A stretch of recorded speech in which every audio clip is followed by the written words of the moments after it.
Hey, what's up? Nice to see you again. I want to talk about short form jungle production and what I mean by that. And when it comes to music consumption, I am pretty old school. I generally don't even listen that much to music at all because most of the time I work, I make my own music, and I love to listen to my own music a lot. But when I have free moments, I usually go to my cassette collection or record collection and I just listen to what I have. But recently I have been introduced to Spotify. Well, it's not that I didn't know what Spotify is. I know that Spotify has been already here for ages, and to some people Spotify is old school already, but to me, I was always avoiding it. It was too new for me, like I don't want to mess with that, you know. But through work and stuff, I have been using it more and more often, and I finally kind of fell in love with it. And I've been researching it from the artist position, and you know, there's lots of really great music, not just jungle, but generally lots of great music. And the trick is, a lot of it is very short, like 1 to 2 to 2.5 minutes long, and I get it. If you want more streams, you can really make really great track, but short. So instead of having one stream for like 6 minutes, people might stream it 3 times instead. So yeah, let's get on to the track right now.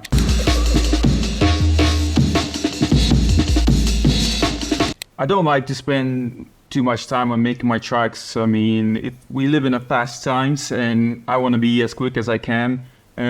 So this time I didn't want to use a Akai sampler because it takes too long for things to sample in, to chop it, to create key groups and stuff.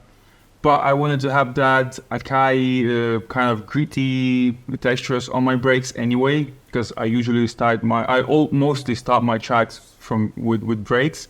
So I've created myself a sample pack with lots of breaks. Mostly, the idea was just to program them and run them through my sampler. So I had my breaks with an Akai sound without actually using Akai. Let's just check out the breaks that I have.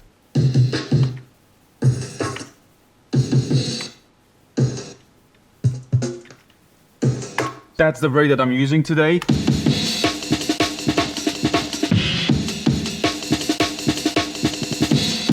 So what I did, I just chopped them in the little pieces. And so on. I've also used a couple of other breaks.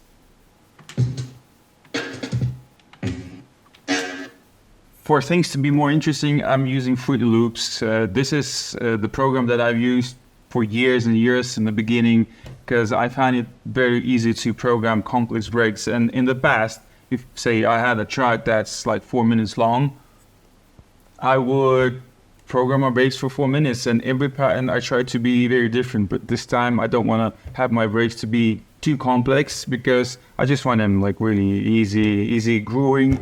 And so maybe just couple of patterns would just be fine.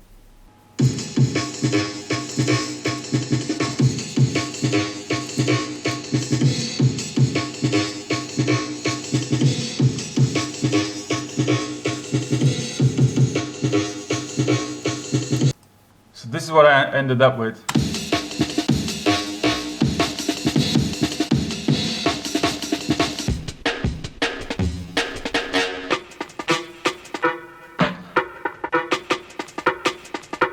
And when it comes to making my own pad sounds, I usually like to just go through any kind of VST instruments that I have and play random chords, for example.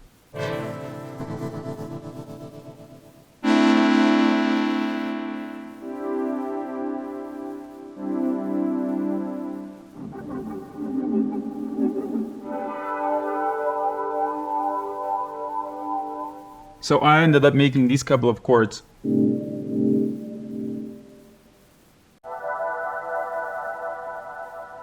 So I've got all my breaks set up laid out in the sequencer. I'm also using a couple of mimic sample players to load in my own samples. And on every sample, on every sample player, I'm using this plugin to make them sound more as like they're coming from the Akai sampler. And I'm talking about basses and pads and other sounds.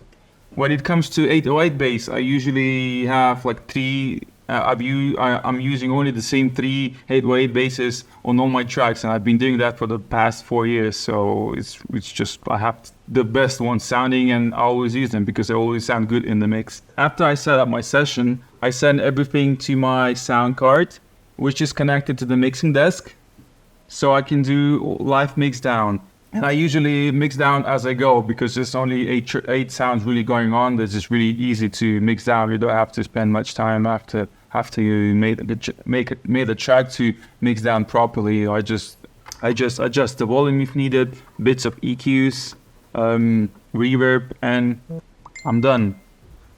And since I'm working with only 8 sounds and my track is quite short, what I love the most is changing everything, like the melodies that I play, the riffs, the bass riffs, every 16 bars. So it adds even more variety, and at the end you may have very few sounds, but the way you structure, the way I structure my tracks, they're pretty, dynamic and always changing. So it's not really boring to listen to, and I like to tell the story through my music. Like, so there's always like something's changing, something's happening, some story is being told.